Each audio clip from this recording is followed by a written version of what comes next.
This isn't just a bridge, it's a power shift, a declaration of economic independence written in steel and concrete. For almost a century, one of the most important trade arteries in the world was controlled not by a government, but by a single family. That crossing, the Ambassador Bridge, is responsible for a quarter of all trade between the US and Canada. And that control, along with the 96-year-old bridge that symbolized it, is now officially obsolete. The signs are everywhere.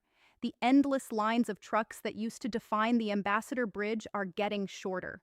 For the first time in modern history, its long-held crown as the busiest commercial crossing in North America is officially gone. A massive shift is underway, one that started even before its new rival is fully open for business. We're going to show you exactly why Canada is ditching the old route, why truckers are voting with their wheels, and how one new bridge, the Gordie Howe International Bridge, is about to permanently rewrite the rules of trade for the entire continent. This isn't just a story about two bridges. It's the story of how a monopoly ends and how a new era for the North American economy begins. For decades, the Ambassador Bridge wasn't just a bridge. It was the bridge. After opening in 1929, this private suspension bridge became the single most important land crossing in North America. It was the artery, the steel pipeline, pumping the lifeblood of two economies back and forth. At its peak, the value of goods crossing this one bridge was mind-blowing, estimated at over $140 billion a year. That's nearly $400 million every single day. It handled more than 25% of all merchandise trade between the US and Canada. Think about that. A quarter of the economic relationship between two G7 nations, all depending on 4 lanes of aging privately owned pavement. This created a stranglehold, a choke point that gave its owners incredible power. But that power is now crumbling. It didn't happen overnight. It was a slow bleed, a loss of dominance, driven by simple math. The first real crack in the Ambassador Bridge's armor appeared back in November 2024. Quietly, without any big announcement, the unthinkable happened. The Blue Water Bridge, about an hour north in Sarnia, Ontario, officially overtook the Ambassador in commercial truck traffic. The data is telling. In 2025, the Blue Water Bridge handled about 2.1 million truck crossings, while the long-reigning king, the Ambassador, fell to just 1.9 million. And the trend is picking up speed. In the first few months of 2026, Blue Water has maintained its lead, processing over 299,000 trucks to the Ambassador's 286,000. Sure, the Ambassador still gets more passenger cars, but the commercial traffic, the real economic engine and source of massive profits, is actively looking for a better deal. Why? The answer is brutally simple: money. The Ambassador Bridge's private owners could basically charge whatever they wanted, leading to some of the highest tolls around. As of 2026, a single commercial truck can be charged a staggering $27 per axle for a standard 5-axle semi-truck. That's a one-way toll of $135. Now, compare that to the publicly owned Blue Water Bridge, which charges just $7 per axle. That's a nearly 4-fold difference for trucking companies running on razor-thin margins. That's not just a line item, it's the difference between making a profit or taking a loss. Multiply that savings by thousands of trips a year, and the choice becomes a no-brainer. As the Canadian Trucking Alliance pointed out, competition has finally arrived. Logistics companies are making smart, rational choices. They're picking routes that are not only cheaper, but also more reliable. The Blue Water Bridge offers a more direct shot for freight, moving from the Toronto area to the American Midwest, letting trucks skip the traffic mess in downtown Detroit and Windsor. For years, the Ambassador was the default. Now it's just an option, and for more and more businesses, it's the wrong one. This exodus of trucks isn't a dip in traffic. It's a vote of no confidence. It proves that the era of a single private bridge controlling a continent's economy is over, undone by the simple, powerful force of competition. And all of this is happening before the real game changer even opens its doors. To understand why Canada decided it had to build a new bridge, you have to understand the story of the Ambassador's owners. This isn't just about concrete and steel, it's about power, money, and one family's long, bitter fight to keep their grip on a public good. The bridge first opened in 1929, but its modern story, the one that defines this whole conflict, really kicks off in 1979. That's the year the bridge was bought by Manuel "Matty" Moran, a Detroit trucking tycoon. For Moran, the bridge wasn't just another asset, it was the crown jewel of his empire, and he would spend the next 40 years and tens of millions of dollars fighting tooth and nail to protect its monopoly. Under the Moran family, the Ambassador Bridge generated enormous wealth, but it also created enormous friction. The heart of the problem was a basic conflict of interest, a private company controlling a critical piece of public infrastructure. Public agencies have to balance making money with serving the public, investing in upgrades, and keeping things running smoothly. A private owner's number one job, however, is to make a profit. Critics say this led to decades of underinvestment. The bridge, now nearly 100 years old, is still just 4 lanes wide, a major choke point for the 10,000 plus vehicles that cross it every day. The most obvious consequence was felt on the Canadian side. The bridge dumps traffic directly onto the city streets of West Windsor. For the people living there, their neighborhoods basically became a parking lot for the border. Idling trucks clogged up residential roads, spewing exhaust and making noise for hours on end while waiting to clear customs. The local community was paying the price for an international trade system that was bursting at the seams. On the American side, the conflict was just as ugly. For years, Moran's bridge company was locked in legal battles with the Michigan Department of Transportation over the Gateway Project, a plan to build modern ramps connecting the bridge directly to the main interstates. The state just wanted to get trucks off the surface streets.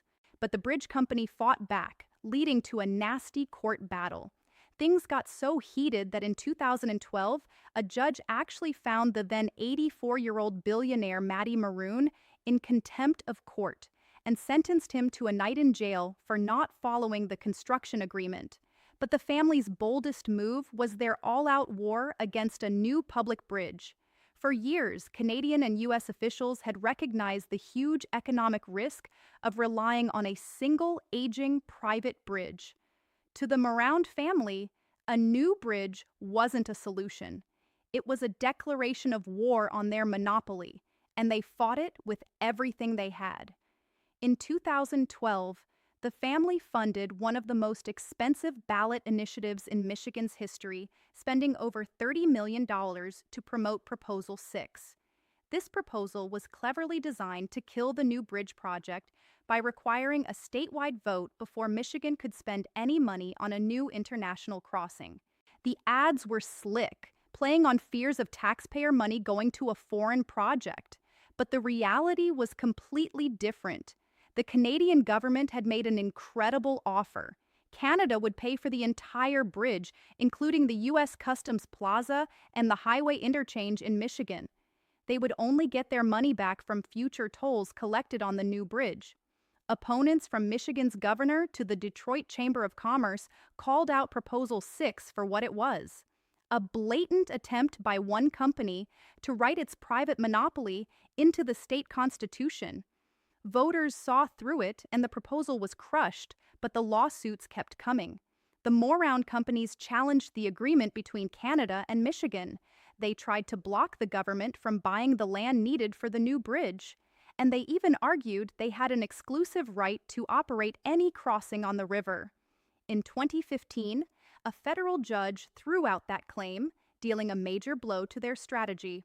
This decades-long war, the traffic jams, the sky-high tolls, the political games, and the endless lawsuits created deep frustration, especially in Canada.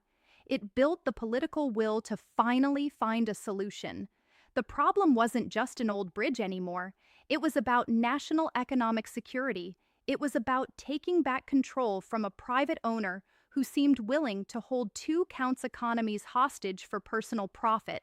The stage was set for a hero. The battles over this bridge have affected millions of people. If you've ever been stuck in that traffic in Windsor or Detroit, or if your business depends on that crossing, share your story in the comments below. What has your experience with the Ambassador Bridge been like? We'd love to read them. Now, back to the solution that was decades in the making. This is the Gordie Howe International Bridge, and it is a statement born from decades of frustration and built for the next century of trade. It's a complete rethink of what a border crossing can be. It isn't just another bridge, it's the public's decisive answer to a private monopoly. Every single part of its design was made to fix a specific problem with its old rival.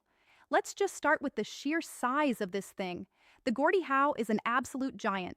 Upon completion, it will have the longest main span of any cable-stayed bridge in North America, stretching 853 or almost 2,800 ft across the Detroit River.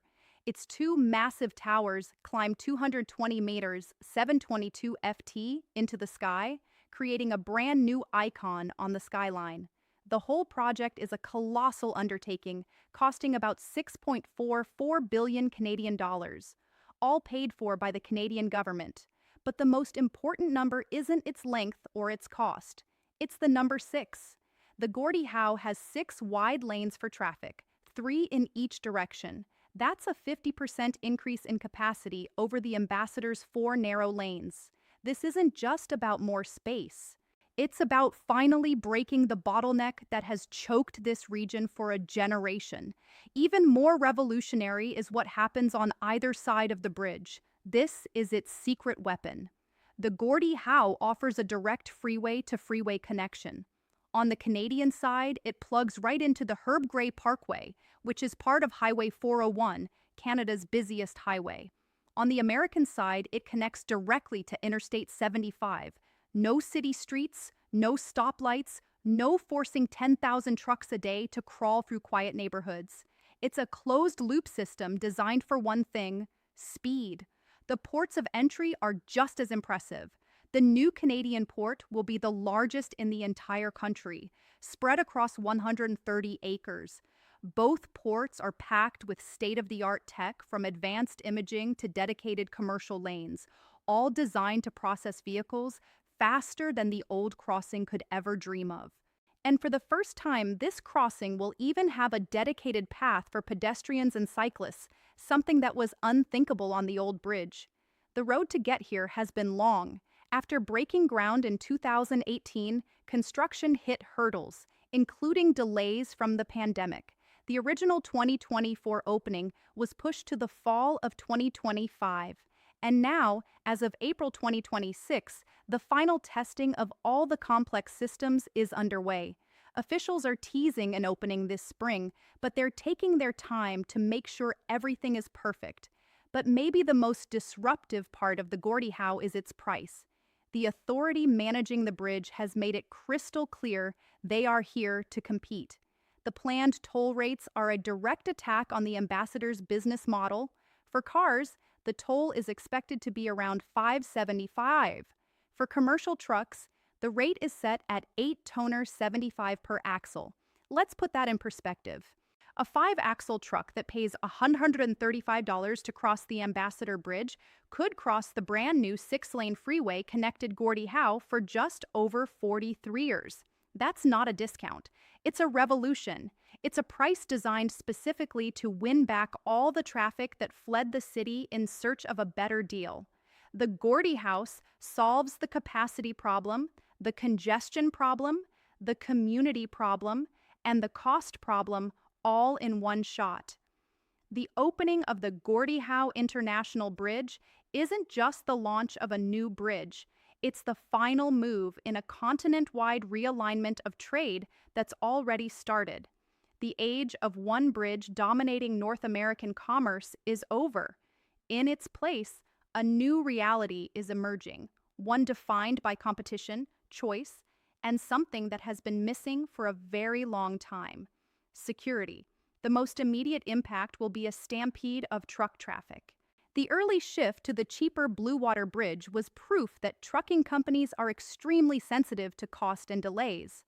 Once the Gordie Howe opens with its direct highway access and rock-bottom tolls, it is set to become the crossing of choice for most long-haul freight. The combination of speed and savings is just too good to ignore. This will put the Ambassador Bridge in an existential crisis. It can no longer be the main commercial artery. To survive, it will have to reinvent itself. Maybe it will slash its outrageous truck tolls to try and keep a few customers. More likely, it will shift its focus to the traffic it's better suited for: passenger cars. Its 3.5 million passenger crossings a year will become its new lifeline, where its location connecting the downtowns of Detroit and Windsor is still an advantage. The Blue Water Bridge, after its brief moment as the #1 commercial crossing, will also face new competition, but its proven efficiency and low tolls will ensure it remains a vital corridor, especially for traffic coming from central Canada. Instead of one dominant bridge, the future is a balanced system of 3 major crossings, each serving different needs. This diversification is the most important outcome for both the US and Canadian economies. For decades, relying on the Ambassador Bridge was a massive economic risk. Any problem, a security threat, a protest like the blockades in 2022, or a structural issue could paralyze the entire North American auto industry. Having the Gordie Howe and Blue Water Bridge as strong alternatives introduces redundancy. If one crossing has a problem, traffic can easily shift to the others. This creates a level of supply chain security that just didn't exist before. For the local communities, the change will be life-altering. In southwest Detroit, the Delray neighborhood, which gave up homes and businesses for the new bridge, will benefit from a multi-million-dollar community benefits package for things like job training and neighborhood improvements. And on the Canadian side, the people of West Windsor will finally get their streets back as the river of trucks is diverted onto the new dedicated highway. Ultimately, this whole saga is a powerful lesson in economics. It shows that even a century-old monopoly can't survive when a better, cheaper alternative comes along. It proves that companies will, as one expert put it, vote with their wheels.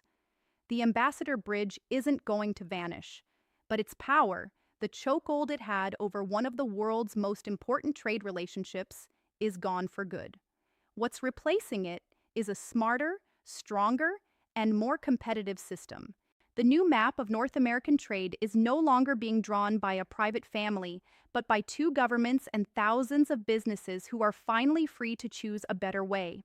So, the king has lost its crown. A private kingdom built on controlling a single vital artery is now facing a new world dictated by public investment and fierce competition. The continent's most important supply chain is no longer a captive.